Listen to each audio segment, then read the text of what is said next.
Hi friends, എല്ലാവർക്കും പുതിയൊരു വീഡിയോയിലേക്ക് സ്വാഗതം. DLED അഡ്മിഷൻ 2024 ബന്ധപ്പെട്ട് മലപ്പുറം ജില്ലയുടെ ഫൈനൽ റാങ്ക് ലിസ്റ്റ് പ്രസിദ്ധീകരിച്ചിട്ടുണ്ട്. ddmalappuram.blogspot.com എന്ന വെബ്സൈറ്റാണ്. ലിങ്ക് ഡിസ്ക്രിപ്ഷൻ ബോക്സിൽ കൊടുത്തിട്ടുണ്ട്. അപ്പോൾ ഇപ്പോൾ വന്നിരിക്കുന്നത് ഗവൺമെൻറ് എയ്ഡഡിലേക്ക് അപേക്ഷകരുടെ ഫൈനൽ റാങ്ക് ലിസ്റ്റാണ്. സെൽഫ് ഫിനാൻസിൻ്റെ വന്നിട്ടില്ല, വരുമ്പോൾ നിങ്ങൾക്ക് ആ ഒരു അപ്ഡേഷൻ നൽകുന്നതായിരിക്കും. അപ്പോൾ നമുക്കിൻ്റെ ഡീറ്റെയിൽസ് നോക്കാം. DLED 2024-26 വർഷത്തെ ഗവൺമെൻറ് എയ്ഡഡ് മേഖലയിലേക്കുള്ള റാങ്ക് ലിസ്റ്റ് PSC പ്രസിദ്ധീകരിച്ചു. ലിസ്റ്റിൽ ഉൾപ്പെട്ടവരുടെ interview 14/8/2024 Malappuram municipal bus stand auditorium, Malappuram municipality കാര്യാലയത്തിന് സമീപമുള്ള അവിടെ വെച്ച് നടത്തുന്നതായിരിക്കും. സയൻസ് മെയിൻ ലിസ്റ്റിലുള്ളവർ 14/8/2024 രാവിലെ 9:30 ഹ്യൂമാനിറ്റീസ് മെയിൻ ലിസ്റ്റിലുള്ളവർ 14/8/2024 രാവിലെ 10 മണിക്കും കൊമേഴ്സ് മെയിൻ ലിസ്റ്റിലുള്ളവർ 14/8/2024 രാവിലെ 10:30 എത്തിച്ചേരേണ്ടതാണ്. ഇനി വെയിറ്റിംഗ് ലിസ്റ്റിൽ ഉൾപ്പെട്ടവർ എല്ലാവരും തന്നെ 14/8/2024 രാവിലെ 11 മണിക്കാണ് ഇൻ്റർവ്യൂവിന് ഹാജരാവേണ്ടത്. ഓക്കെ, അപ്പോൾ ഇതാണ് ഇൻ്റർവ്യൂവിൻ്റെ ആ ഒരു ടൈം പറയുന്നത്. അപ്പോൾ നിങ്ങൾ ആ ഒരു ടൈമിൽ എത്തിച്ചേരുക. ശ്രദ്ധിക്കേണ്ടത്, ഇൻ്റർവ്യൂവിന് ഹാജരാകാത്തവർക്ക് പിന്നീട് ഒരു അവസരം ഉണ്ടായിരിക്കുന്നതല്ല. ഇനി നിങ്ങൾ ഇൻ്റർവ്യൂവിന് പോകുമ്പോൾ കൊണ്ടുപോകേണ്ട ഡോക്യുമെൻറ്റ്സ് എന്തൊക്കെയാണെന്ന് നോക്കാം. അപ്പോൾ നിങ്ങൾ എല്ലാ ഡോക്യുമെൻറ്റ്സിൻ്റെയും ഒറിജിനൽ തന്നെയാണ് കൊണ്ടുപോകേണ്ടത്.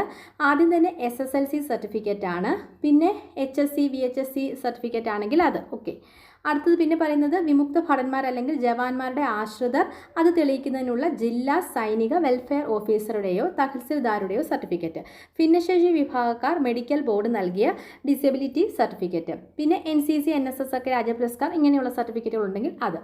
അടുത്തത് പറയുന്നത് താഴെ പറയുന്ന ഈ പറയുന്ന രേഖകൾ നിങ്ങൾ അതത് TTL നിങ്ങൾക്ക് അഡ്മിഷൻ ലഭിച്ചു കഴിഞ്ഞാൽ അതത് കോളേജുകളിലാണ് നിങ്ങളിത് ഹാജരാക്കേണ്ടത്. അത് പറയുന്ന അവസാനമായി പഠിച്ച സ്ഥാപനത്തിൽ നിന്നുള്ള TC, കേരള ഗവൺമെൻറ്റിൽ സർവീസിലുള്ള ഒരു ഗസറ്റഡ് ഓഫീസർ നൽകിയ സ്വഭാവ സർട്ടിഫിക്കറ്റ്, പിന്നെ അസിസ്റ്റൻറ്റ് സർജൻ റാങ്കിൽ കുറയാത്ത മെഡിക്കൽ ഓഫീസർ നൽകിയ ഹെൽത്ത് സർട്ടിഫിക്കറ്റ്, അതായത് ഫോറം 42. അപ്പോൾ അത് നിങ്ങൾക്ക് ഗൂഗിളിൽ നിന്ന് തന്നെ ഡൗൺലോഡ് ചെയ്യാവുന്നതേ ഉള്ളൂ. നിങ്ങൾക്ക് അഡ്മിഷൻ വേണ്ടിയിട്ടുള്ള ഫോറം 42 നിങ്ങൾ ഡൗൺലോഡ് ചെയ്യുക. എന്നിട്ട് ഈ പറഞ്ഞ പോലെ അസിസ്റ്റൻറ്റ് സർജൻ റാങ്കിൽ കുറയാത്ത ഒരു മെഡിക്കൽ ഓഫീസറെ കൊണ്ട് വേണം നിങ്ങളത് ഫില്ല് ചെയ്ത് സീൽ വാങ്ങാൻ. ഓക്കെ, അപ്പോൾ ആ ഒരു കാര്യം നിങ്ങൾ ശ്രദ്ധിക്കുക. അപ്പോൾ ഇതാണ് നിങ്ങളുടെ ലിസ്റ്റ് എന്ന് പറയുന്നത്. ആദ്യം കാണിച്ചിരിക്കുന്നത് മെയിൻ ലിസ്റ്റാണ്. ഓക്കെ, അതായത് ഈ മെയിൻ ലിസ്റ്റ് ഉൾപ്പെട്ടവർക്കെല്ലാം തന്നെ അഡ്മിഷൻ ഉറപ്പായിരിക്കും, ഷുവർ ലിസ്റ്റാണ്. അത് കൊമേഴ്സ്, ഹ്യൂമാനിറ്റീസ്, സയൻസ് മൂന്നിൻ്റെയും കൊടുത്തിട്ടുണ്ട്. പിന്നെ തൊട്ട് താഴെ വെയിറ്റിംഗ് ലിസ്റ്റാണ് കൊടുത്തിരിക്കുന്നത്. അപ്പോൾ ഫസ്റ്റ് നമുക്കൊന്ന് നോക്കാം. കൊമേഴ്സ് മെയിൻ ലിസ്റ്റ് എന്നുള്ളത് നിങ്ങൾ ജസ്റ്റ് ക്ലിക്ക് ചെയ്യുക. അപ്പോൾ ഇതാണ് കൊമേഴ്സിൻ്റെ ഷുവർ ലിസ്റ്റ്. അപ്പോൾ ഈ ഒരു ലിസ്റ്റിൽ ഉൾപ്പെട്ട എല്ലാ വിദ്യാർത്ഥികൾക്കും അഡ്മിഷൻ ഉറപ്പായിരിക്കും. നിങ്ങൾ ഇതുപോലെ തന്നെ നിങ്ങൾക്ക് സയൻസും ഹ്യൂമാനിറ്റീസും ചെക്ക് ചെയ്ത് നോക്കാം. അപ്പോൾ ഞാനിപ്പോൾ എടുത്തിരിക്കുന്ന കൊമേഴ്സ് വെയിറ്റിംഗ് ലിസ്റ്റാണ്. വെയിറ്റിംഗ് ലിസ്റ്റ് വരുമ്പോൾ ഓരോരോ കാറ്റഗറി ആയിട്ട് അവർ സെപ്പറേറ്റഡ് ആണ് കൊടുക്കുന്നത്. അപ്പോൾ നമ്മൾ നേരത്തെ ചെയ്ത വീഡിയോകളിലൊക്കെ പറഞ്ഞിട്ടുള്ളതാണ് എങ്ങനെയാണ് വെയിറ്റിംഗ് ലിസ്റ്റിലുള്ളവരെ തിരഞ്ഞെടുക്കുന്നുള്ളത്. ഷുവർ ലിസ്റ്റിലുള്ളവരുടെ ആബ്സെൻസിലായിരിക്കും വെയിറ്റിംഗ് ലിസ്റ്റിലുള്ളവരെ തിരഞ്ഞെടുക്കുന്നത്.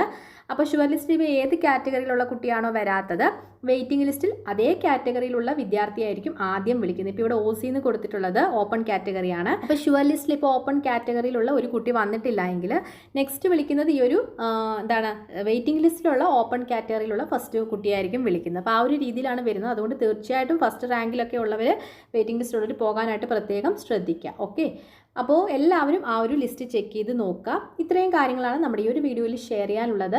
മറ്റ് ഓരോ ജില്ലകളുടെയും വരുന്നതനുസരിച്ച് നിങ്ങൾക്ക് ആ ഒരു അപ്ഡേഷൻ നൽകുന്നതായിരിക്കും. അപ്പം എല്ലാവരും ലിസ്റ്റ് ചെക്ക് ചെയ്ത് നോക്കുക. അപ്പോൾ ഏറ്റവും ലേറ്റസ്റ്റ് അപ്ഡേറ്റുമായിട്ട് വീണ്ടും കാണാം. അതുവരെ ബൈ, താങ്ക്